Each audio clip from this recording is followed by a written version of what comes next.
Look at somebody and tell them, break into the next dimension of your grace. Oh, I got to talk to you all a little bit.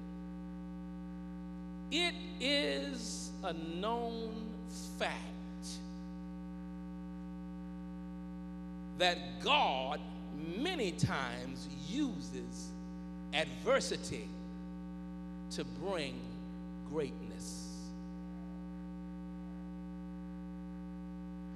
Great leaders come from bad times.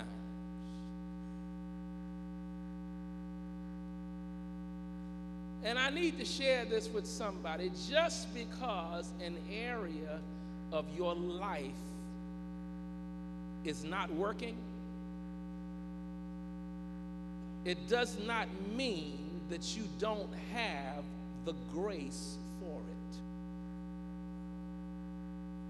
And I got to talk to somebody. Somebody said, well, Pastor, where are you going with this? How many of y'all know that grace is God's unmerited favor?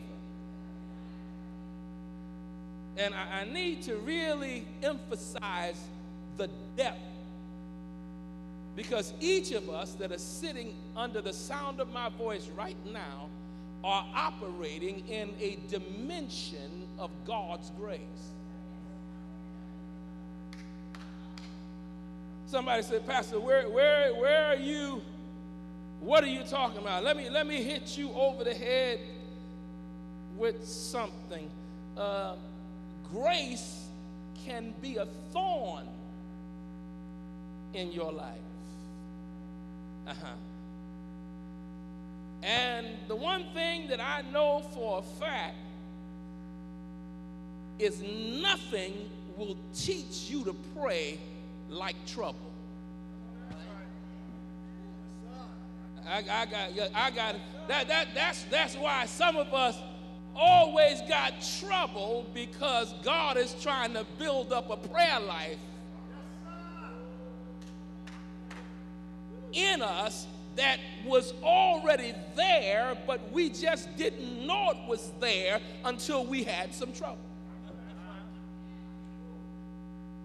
I gotta just take my time here, because I'm going someplace with this today, because it is important that you understand that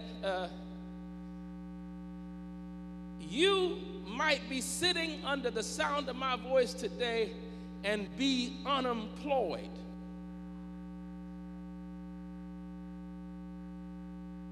Don't have a job. Don't know where the next financial venue. The only reason why you got it is because God is giving you favor for somebody to help you when you can't help yourself.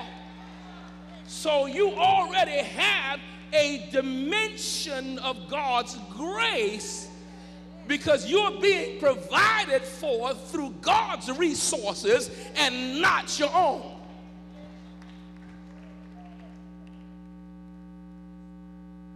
Well, I got to talk to some of us, because we are so busy talking about what we don't have.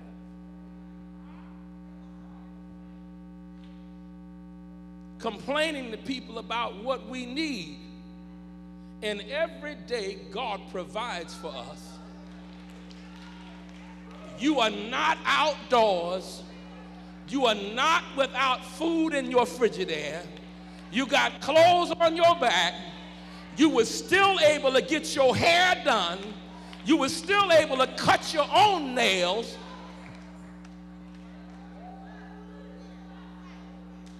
And so you are already living in a dimension of grace. Somebody said, Pastor, why are you hitting this so hard? Because we sometimes get a little stupid. Because we look at each other too much. And when I look at you too much, I start examining what you operate with versus what I operate with. And what you tend to forget is regardless of how God blesses others, I'm still blessed because I can find people that are so much worse off than I am, and so I still live in a dimension of God's what? My God, sometimes we can't figure out, why the Lord keeps blessing us, because we crazy. We get depressed and we do dumb stuff. We walk around mean and should be happy. We walk around talking about, I don't know, instead of trusting. Sometimes we forget. Some of us were a lot worse off before than we are right now. And it's nothing you did for God to continue to be so good to you. Nothing I've done. So once again, it points back to the dimension of grace that has already been released unto you.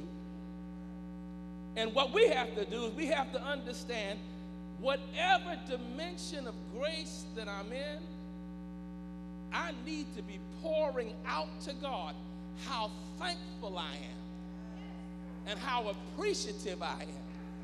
Because God, you did not have to be so good to me. You did not have to be so kind to me.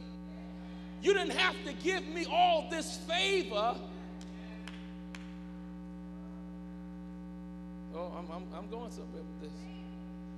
Somebody said, Pastor, where are you going? Our Bible lesson today speaks about a specific woman whose name was Hannah.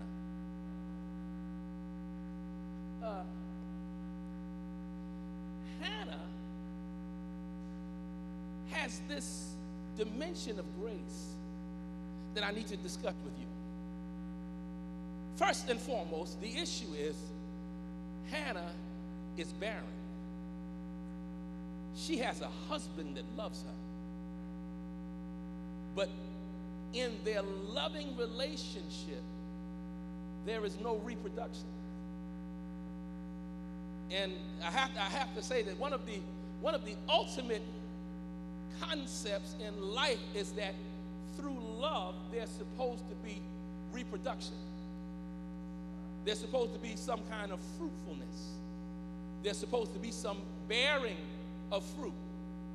But as much as Elkanah loved her, she couldn't give him a male child to carry on his name. Oh, I gotta talk about this because some of us really need to get this. So, the one thing that we see and we study Hannah, Elkanah was good to her. She had competition, some crazy woman named Penina that was messing with her all the time, reminding her of how much more grace she had than Hannah had. But even though Penina gave Elkanah children, he still loved Hannah more. I'm talking about, once again, moving into the next dimension, breaking into the next dimension of grace. Hannah now, in all of the chiding that she dealt with, it wasn't so much that Penina was a pain in her backside. It wasn't so much that she wanted to deck her. It wasn't so much that she got on her last nerve. The thing that she wrestled with so much, she knew she was in a season of God's grace because all her needs were being provided for. But she determined within herself, she decided, she said, I thank God for what I have, but I need to break into my next dimension of grace. I know the grace of God without children, but Lord, I'm asking you to give me a breakthrough into my next dimension and show me how to have grace with a child. Listen closer. Okay, I gotta talk y'all through this before I can preach this. So what happens now, she, with all of her troubles, does like most of us do when we got trouble. She started praying. She started praying. Some of us, we only pray when we got trouble. We let others pray when things are okay. That's why the sad thing is that many of us, the only time we get any kind of prayer is when we come into the house of the Lord. Because our prayer life is nil. Because we don't have the kind of trouble that could come. Hannah starts praying. She prays. She gets in the view of Eli the priest, and she's praying until she experiences a breakthrough. Her breakthrough was an unusual thing because she was praying for this new kind of grace to the extent that her lips was moving and nothing was coming. Eli, being the priest at the time, he wasn't a good priest. Shoes. His sons were making havoc of the church. They was doing whatever they was big enough to do, and et cetera, et cetera. And I need to share this with the saints of God. You are still accountable for your children. Oh, don't worry, I'm preaching in a few minutes, but I got to make sure we get the whole message and not just the part that's good for us. Because there's a part that you don't like that's good for you. We got to get a grip on our children. Hello? And I don't mean just the ones that's in your house.